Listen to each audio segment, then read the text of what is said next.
কি লিখেছিস? এটা এটা তোর বিয়ের ডেট লেখা হয়েছে। যেদিন থেকে প্রেম করছি সেদিনের ডেট লিখতে পারতি। প্রেম করার ডেট মনে আছে, দাঁড়া দাঁড়া বলছি কবে। দাঁড়া দাঁড়া, ওই কি বেশ 2021 সালের 9ই নভেম্বর। সেই ডেটটা লিখতে পারতি। হ্যাঁ, কারণ এটা এত ভালো মনে আছে এই কারণে, কারণ ঠিক তার পরের মাসের ডিসেম্বরের 9 তারিখে আমাদের ব্রেকআপ হয়ে গেছিল, গুজরাট চলে গেছিল। আমাদের যে এই নিয়ে কতবার ব্রেকআপ হয়েছে আর কতবার যে প্যাচ আপ হয়েছে কোনো গুনতি নেই যাকে বলে। একবার তো পুরোপুরি ব্রেকআপ যাকে বলে, বিয়ে হবেই না হবেই না।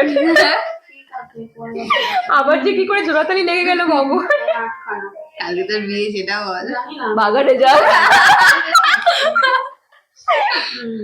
সেই বাগানে যাওয়ার কথাটা।